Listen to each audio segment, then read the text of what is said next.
Emily worked methodically in the restaurant's kitchen. She unloaded the huge dishwashers, wiped clean dishes with a towel, and loaded dirty ones again when the waiters brought them from the dining room. Their restaurant was the oldest and most famous in town. Getting a job here had been incredibly fortunate.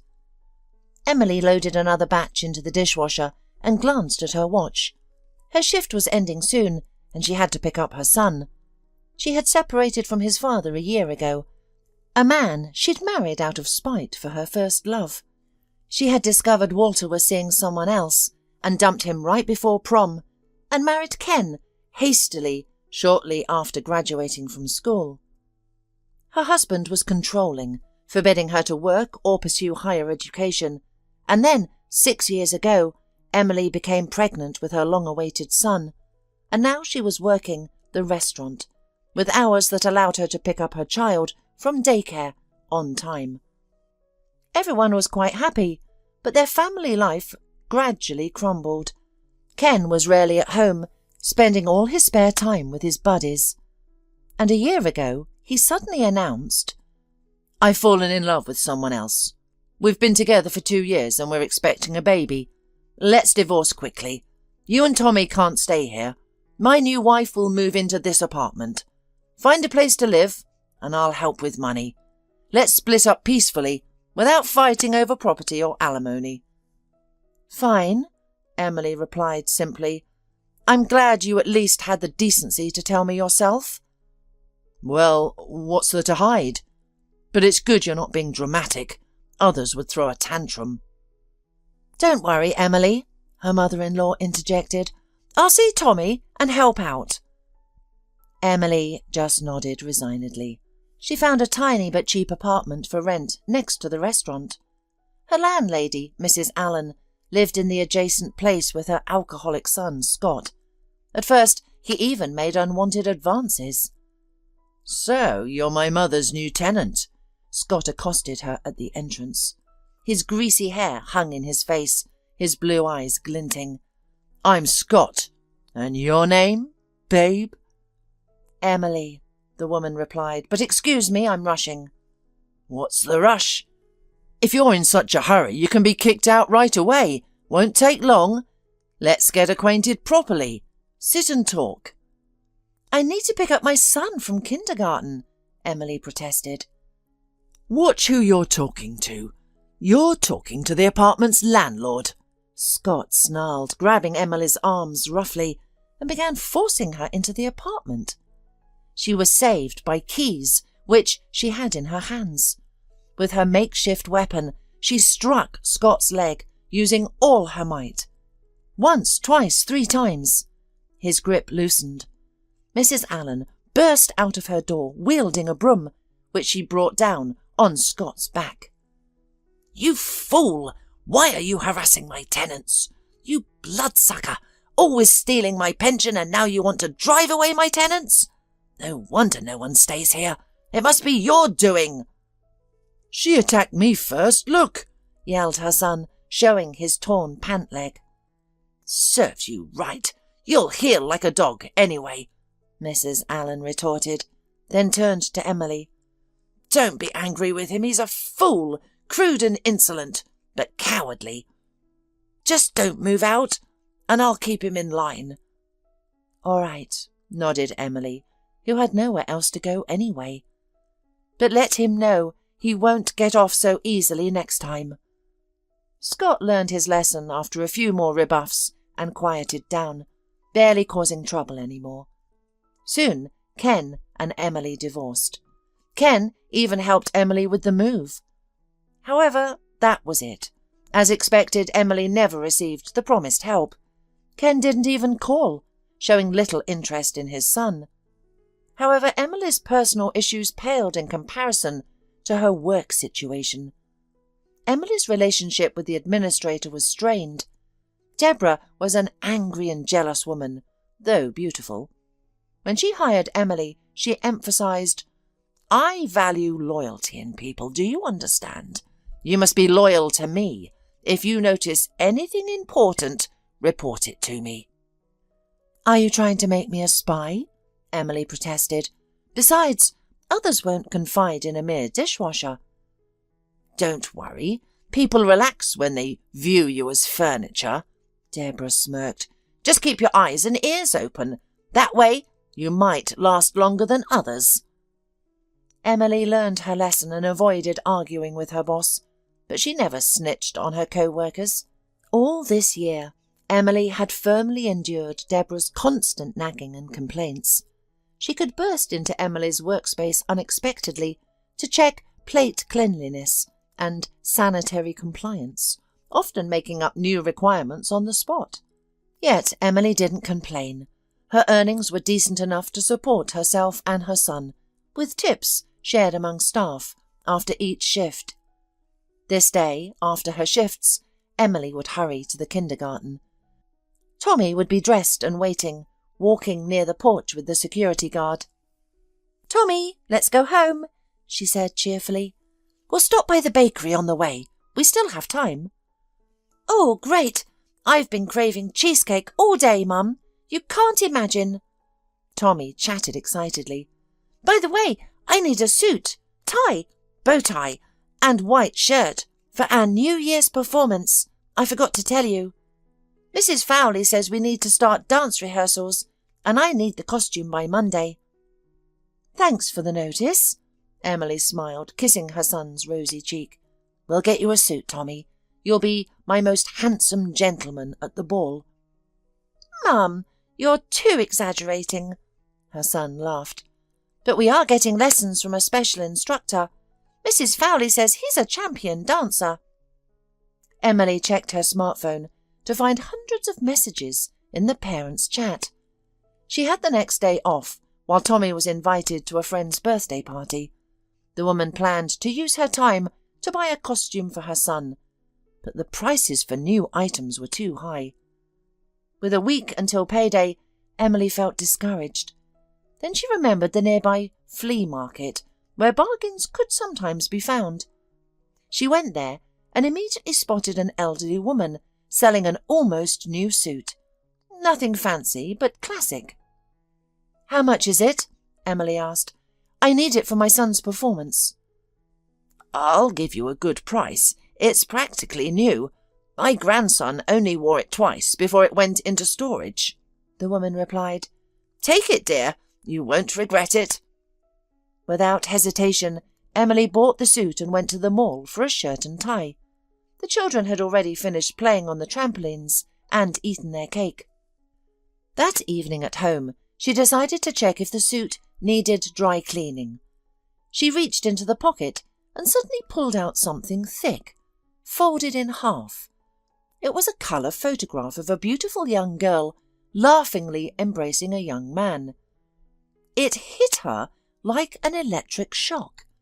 She had seen this picture before, but with a different person. Back in first grade, Emily had sat next to Walter, a serious and handsome boy. He was raised by his grandmother after his parents, both geologists, went missing on an expedition. Emily and Walter, too, lived in neighbouring yards, so they always walked home from school together. Walter carried her briefcase and protected her from bullies. Emily's mother, still alive and healthy then, adored Walter and approved of her daughter's friendship with him. By the last grade, everyone could see it. Walter and Emily were a couple for life. They made plans for their future together. Even the teachers smiled knowingly at their union. But right before graduation, nasty Hilary confronted Emily. Hilary was the queen of the school, a rich girl who came to school in a chauffeur-driven car. "Listen, you wretch, come here," Hilary snarled. "I'll show you something interesting." "What do you want from me? Talk to your girlfriends," Emily asked sullenly.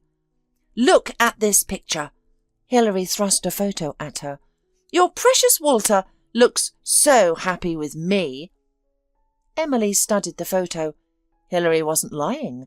There she was, sitting on Walter's lap, hugging him. Emily threw the picture aside and rushed to the classroom. There, in front of everyone, she demanded to be sat away from Walter. She felt it beneath her dignity to let the traitor explain. Though Walter insisted, Nothing was happening between him and Hilary, even pleading Emily's mother to influence her daughter. It was futile. Then Emily's mother was diagnosed with cancer. Emily couldn't focus on trivial matters. Besides, Walter attended prom with Hilary, seemingly confirming the story. Soon after, Ken entered her life, appearing reliable at the time. Sadly, her mother didn't live a year after that. Their apartment turned out to be company-provided housing. Emily, now an adult, found herself homeless. That's when Ken proposed. But now Emily held another photo in her hands. Unmistakably, it was Hilary, in the same posing on someone's lap. Except the man wasn't Walter. Could it have been fake all along? Had she believed a deceiver who simply wanted to separate them? Even years later, the thought brought pain and regret for Emily. The woman barely slept that night. The next morning, she could hardly wait for the flea market to open. She took Tommy by the hand and hurried there, but the elderly merchant was gone. "Do you know the elderly woman in the grey scarf who was selling a suit here yesterday?" Emily asked one of the vendors, whose nose was red from the cold. "Mrs. Marsh, what do you want with her?" the woman asked suspiciously. "No complaints. She sold me something with a personal item in the pocket. The owner might want it back," Emily explained. "Don't bother looking. She won't be back for at least a week," sighed the vendor. "You see, Mrs. Marsh is a good woman, but she's had it rough, poor health, and on top of that, her grandson's paralysed from the waist down. She's caring for him." "How might I find her?" Emily asked anxiously. "It's important." "My, aren't you persistent?" the woman remarked. "I don't know her address, but I can tell you how to get there." The next day she dropped her son at kindergarten early. She had a couple of hours before work. The restaurant opened at noon, so the directions led to Walter's house, her school sweetheart. Realising she wasn't mistaken, Emily felt excited. She had to ring the intercom for a long time. Finally, a panting male voice said, "Grandma, have you lost your keys?" "Walter, it's me," Emily said after some hesitation. "Let me in, please." The door opened. Emily rushed up to the second floor. There, in the doorway, in a wheelchair, Walter was waiting for her. "Hello," he said casually, as if nothing had happened. "Come in." "I found a picture," Emily said. "Accidentally bought a children's suit from your grandmother." "And realised that I wasn't guilty?" Walter grinned crookedly. "I told you then that it was a montage." Emily sighed. "I'm sorry to barge in like this." "Never mind. Almost no one comes to our house now. Grandma went to queue for milk this morning and I barely managed to wheel myself over to the intercom," Walter said. "Good thing you waited and didn't leave." "And what about you?" Emily asked cautiously. "I'm so sorry for you." "Yes," Walter nodded and smiled. "You probably don't know, but after that incident I was furious. I married Hilary impulsively. Her father helped me with my further studies. Then we opened a restaurant and started working. I became a chef, a pretty good one if I may say so. I even won competitions." "Oh, you always loved cooking," Emily smiled. "I've never eaten anything tastier than your scrambled eggs."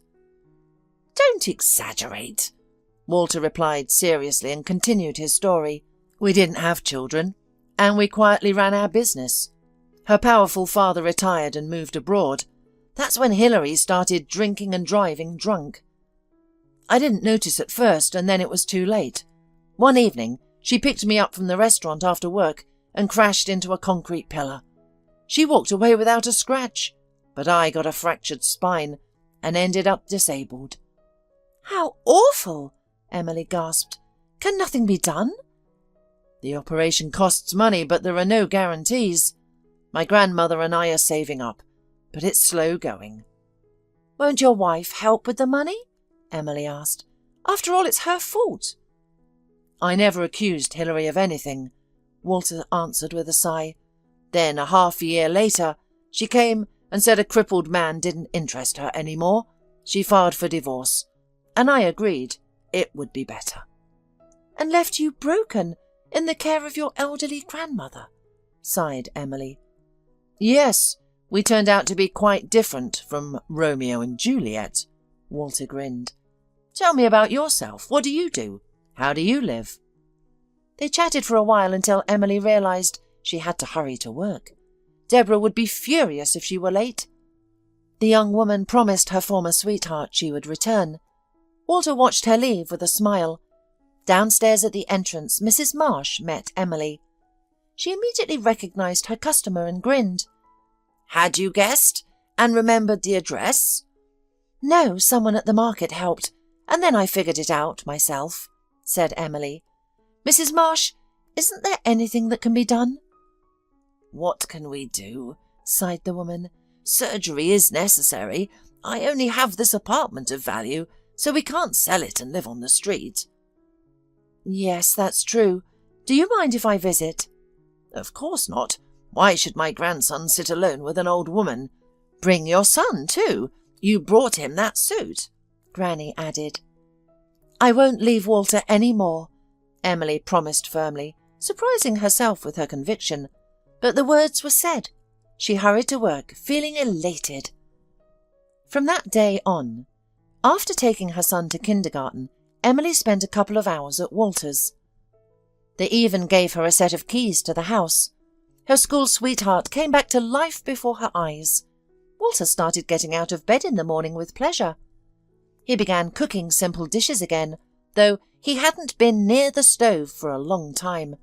Mrs. Marsh quietly rejoiced at the changes in her grandson's behaviour. On weekends, Emily brought Tommy to visit.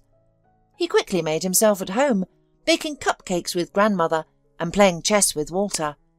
Watching them from the sidelines, Emily thought this could have been her family, if not for that foolish mistake of youth. Time flew by quickly.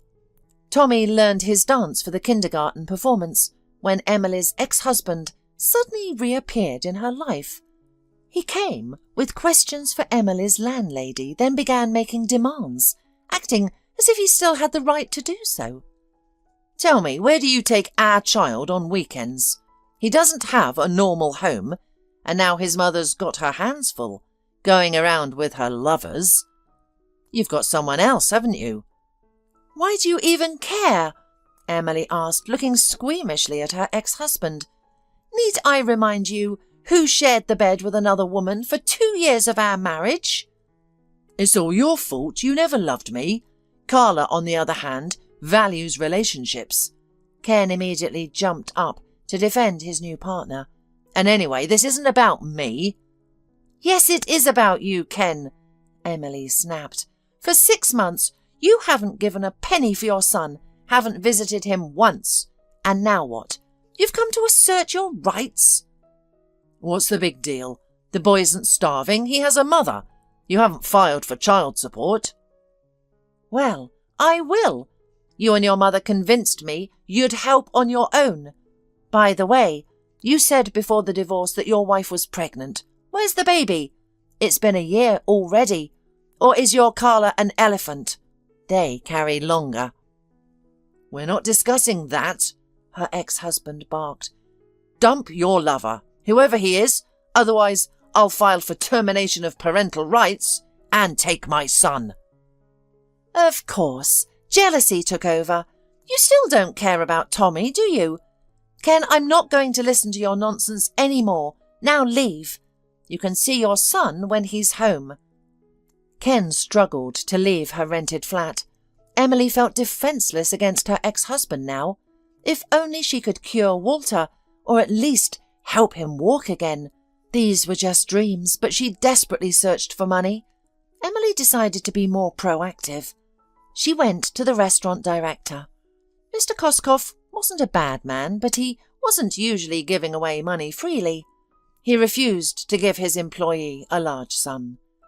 Emily left his office in tears. Then Deborah blocked her path. "Let's talk," she said. "I think you'll be interested. I don't know what you need money for, but you can get some. Of course, you'll have to do something in return." "What exactly?" Emily asked. "I desperately need the money." "Well, look," said Deborah when they reached the dishwasher's workplace. "I work for these people. You know this restaurant, also very famous. They want to close our establishment.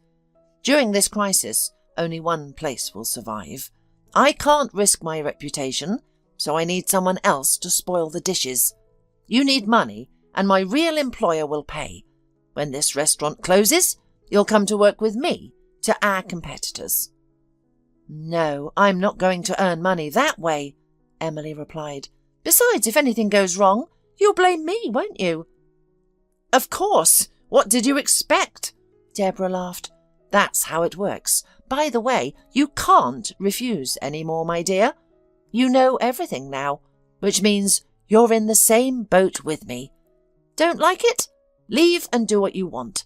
But no decent establishment in town will hire you again." "So I have no choice?" Emily asked. "Quite clever, really." "Yes, I'm good at planning," the supervisor smirked. "Here's your first task. Put this powder in a couple of guests' dishes. It's just a laxative, nothing serious will happen. The establishment will get negative reviews. Now, hurry up! Yesterday's dishes are waiting." Meanwhile, Emily kept in touch with Walter. He and his grandmother increasingly urged her to move in with them, with Tommy, to save on rent. Plus, Mrs. Marsh could pick up the child early from kindergarten. She seemed rejuvenated since the boy came into her life, but Emily hesitated, afraid of making another mistake. Then Deborah gave her a new task. The mayor was holding a reception at the restaurant. His main requirement was no seafood at the dinner. One of the important guests had a severe seafood allergy. That's what Deborah was counting on. Such a scandal would certainly not be hushed up. She discovered what the tall guest was allergic to, took out a concentrated solution, and asked Emily to pour it into his drink. "The noise will be great," the boss said, rubbing her hands together. "Can you imagine poisoning a man of that caliber?"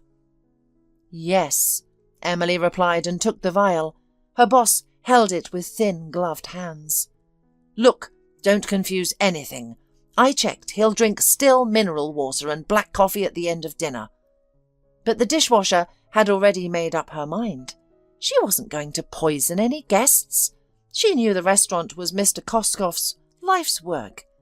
He had started as a simple cook, made his fortune, but still loved to cook, especially when important people visited. Such a scandal would destroy him. Emily kept the vial. She planned to claim, "Your potion didn't work." When Deborah demanded a glass of sparkling wine to lift her spirits before the evening, Emily poured the vial's contents into her drink.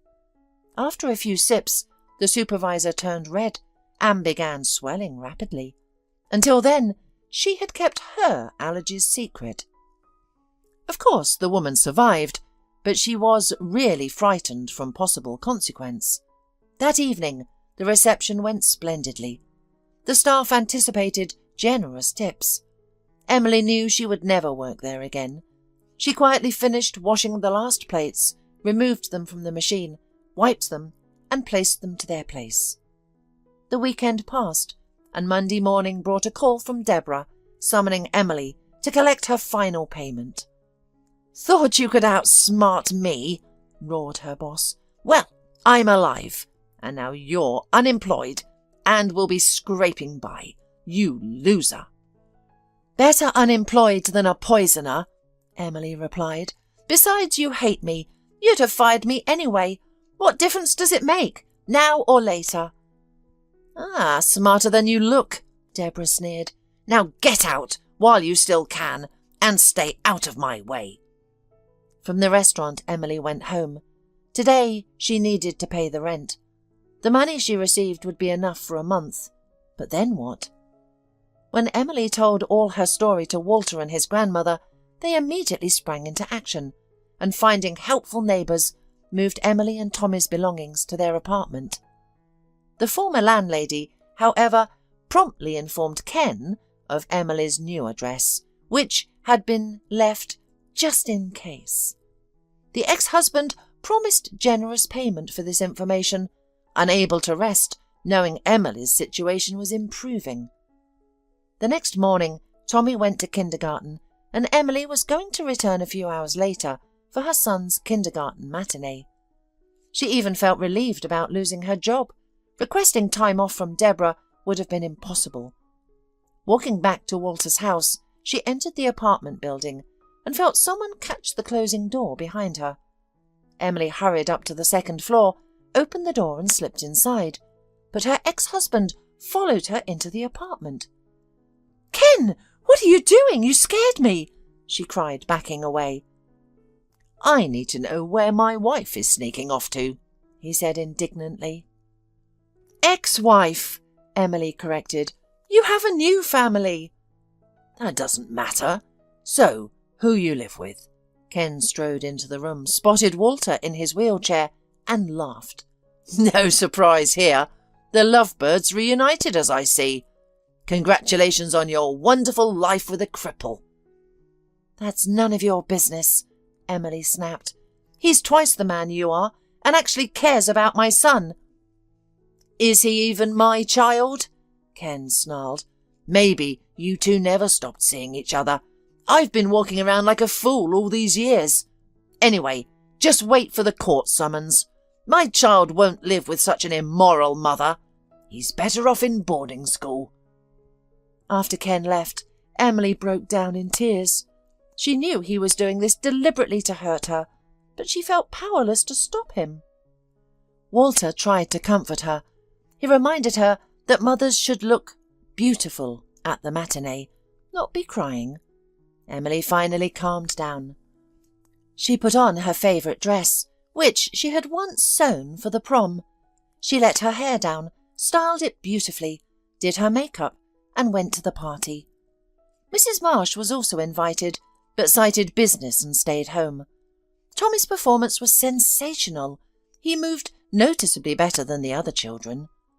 His dance with a girl from the kindergarten earned thunderous applause. The coach, who choreographed the number, was beaming. He approached the children, handed them their prizes, then walked toward Emily. "Are you Tommy's mum?" he asked. "The boy has obvious talent. You've seen it yourself. It can't be taught. It's a natural gift." "Yes, I'm seeing this side of my son for the first time," Emily smiled. "Bring him to my studio. He could become a professional ballroom dancer. He'll win championships, I promise," the coach said, handing her his business card. "Such talent shouldn't be wasted." "We'll do our best," Emily said, lowering her eyes. "I'm temporarily out of work, so paying for lessons will be difficult." "I'm willing to teach Tommy for free," promised the coach, who introduced himself as Ruslan. "And don't worry about expenses like costumes. Someone here has an offer for you." An elegantly dressed, beautiful young woman approached Emily. She was the mother of Tommy's dance partner. "Please don't say no," she began. "I'm Lynn, Melissa's mum. Finding boys for ballroom dancing is a real challenge. Finding a good partner can be harder than buying a car or house. We've been at this for 3 years, so we know what we talk. Your Tommy is exceptional. We're prepared to cover all costume and travel expenses. It's common practice, and our family can easily afford it. Just let Tommy dance with Melissa." "Wow! OK, agreed," Emily smiled. The children truly looked magical together. "And that's with almost no training," Lynn exclaimed. "For the championship, they'll prepare several dances and definitely win a prize." They exchanged contact information, and Lynn even offered to drive Tommy and his mother to and from classes, if needed. After saying goodbye, an elated Tommy walked home. The boy was inspired to dance after his first triumph. Meanwhile, Emily navigated the challenges and joys of motherhood. Deborah continued undermining the restaurant's reputation, attempting to force the establishment's closure. However, she couldn't complete her mission. The owner, unhappy with her staff dismissal policy, decided to contact his former employee directly. "Emily, hello, this is Mr. Koskoff," he said over the phone. "Please tell me, why did you leave?" "I simply disagreed with Deborah," Emily replied, surprised. "Does she claim otherwise?" "No, I just can't understand letting a good employee go. If you're interested in returning, I'll hire you back," Mr. Koskov responded. The next day, over breakfast, Emily shared with Walter how Deborah was working against her boss. Then came the revelation. Walter burst out. "Are you really unaware? Or are you pretending? The competitor's restaurant is run by Hillary, my ex-wife. I created that restaurant, planned everything, then got pushed out because her father provided the funding." "Oh," Emily said, startled. "What a shame. I really had no idea. So, how should we handle this? Could your ex's attempts to destroy her main competitor work in our favour?" "Actually, yes," Walter replied, thoughtfully. "Do you really want your job back?" "Of course," Emily said. "I love our restaurant, and the owner is wonderful. Besides, where else can I go in my situation? No education, no housing, with a small child." "Hold on, you mentioned the administrator Deborah. A tall, attractive brunette around 40, always wearing jewellery?" Walter described. "Yes, that's her," she confirmed. "You look like you've seen her before." "At her own wedding?" Walter smirked. "She's Hillary's aunt, her mother's younger sister. They're close friends, since the age gap isn't large." "Your former employer truly nurtured a snake in his bosom." "Wow, I wonder if he knows," Emily mused. "Not necessarily. People rarely take interest in others' affairs," Walter replied. "I just remembered this by chance. By the way, I have some information about both of them. Not exactly compromising material, but enough to prove their connection. There's just one problem." "What is it?" Emily asked. "All the photos and videos from my past life are at my dacha. It's a couple of hours from the city by train. By the way, I developed photos too. I was into film." "I'll try to track down the evidence," Emily offered without hesitation. "Just be careful, okay?" Walter asked. "Those places have long been favoured by the homeless. I wouldn't be surprised if they've taken over the dacha. No one's been there for years. I protected you from stray dogs in our childhood, but here I'm powerless. I can't get there in my wheelchair. There's only a forest path from the train station to the woods." The next morning, after taking her son to kindergarten, she put on an old tracksuit, ski jacket, warm hat and gloves, and set off. 3 hours later, she reached the old house through the forest path. Though abandoned and unkempt, there were signs of life. Smoke billowed from the stovepipe. Emily used her key to open the door. An unkempt, middle-aged woman in a stretched jumper blocked her way. "What are you doing here with keys? Is this your house?" "There's nothing for you here. We're wintering, and we're not leaving," the homeless woman declared stubbornly.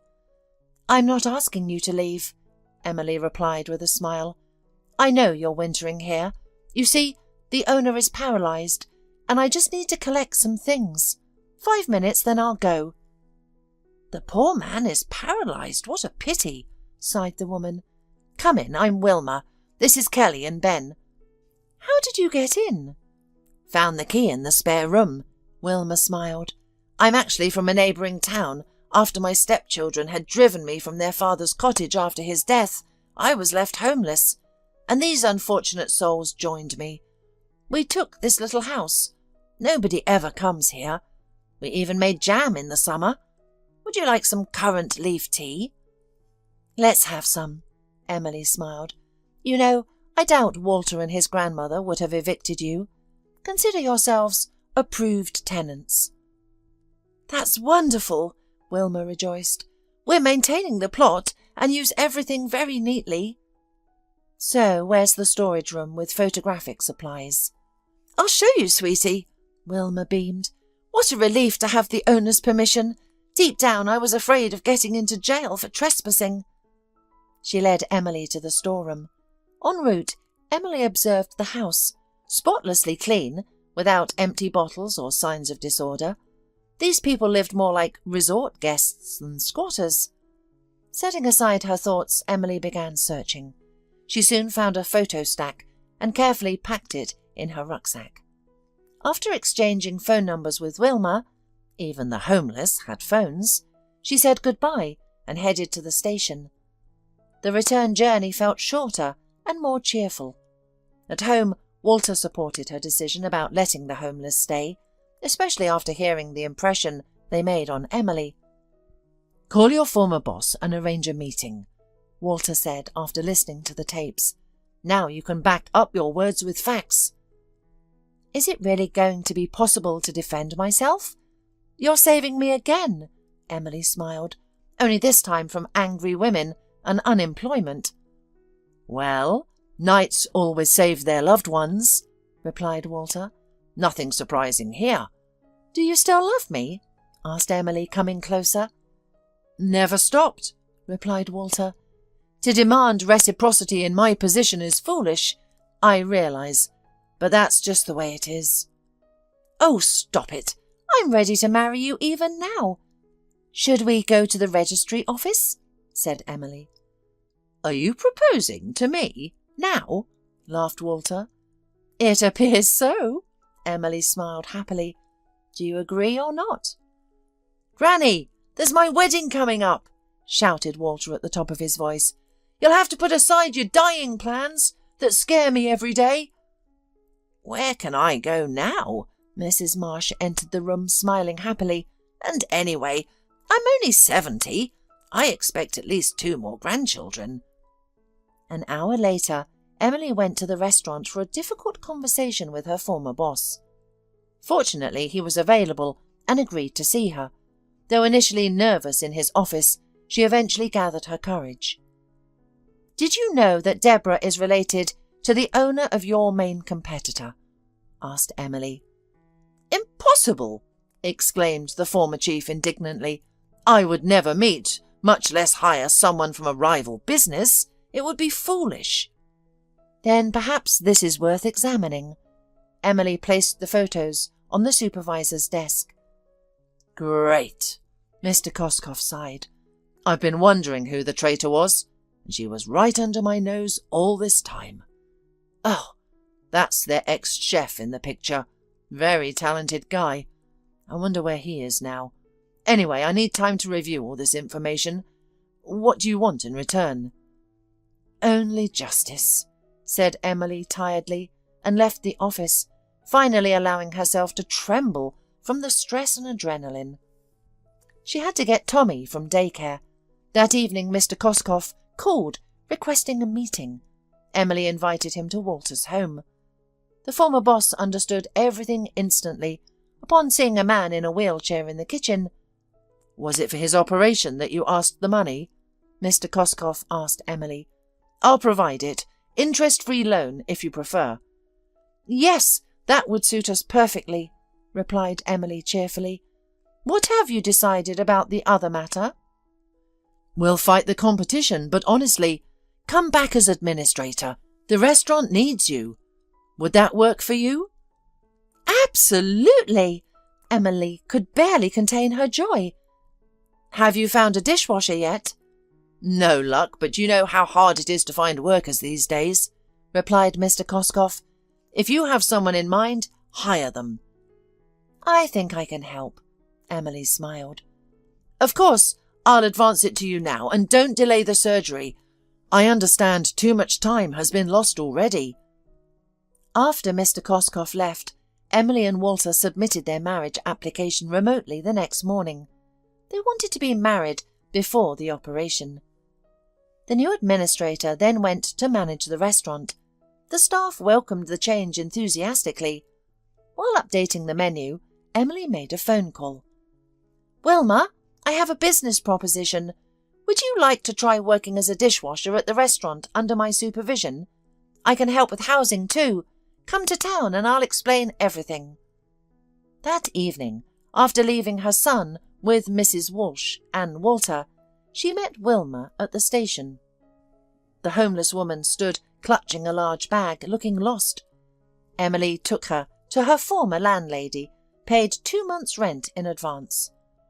Mr. Koskoff was pleased with a new dishwasher, and Emily got a bonus for finding a new employee. This development didn't escape Ken's notice. The ex-husband appeared at the restaurant one morning to speak with Emily. "Look, we both made a tragic mistake by splitting up, but it's time to fix it," Ken declared. "I'll divorce Carla and we'll reunite. I'll even overlook your sins and betrayal." "Ken, what are you talking about?" Emily cut off his dramatic speech. "You were the one who cheated and left, not me." "I've come to my senses and am ready to spend my life with you. That is, to start a family again," replied Ken, eyeing his ex-wife in her new stylish business suit. Emily looked radiant. "Sorry, I'm not interested," she replied. "Well, then be prepared. One day I'll take Tommy from daycare and you'll never see him again," Ken threatened. "With a mother like you, he doesn't belong here. You live with your lover. You have no home. Meanwhile, my mother and I have 2 apartments. "Ken, your threats don't work anymore. I'm getting married tomorrow and will have my husband's place. Keep embarrassing yourself with empty threats if you like. Or let's go to court. We'll see who's right. The father who hasn't seen his son in a year or paid child support, or the mother who cares for him daily." "Oh, your new position has made you bold," the ex-husband snarled.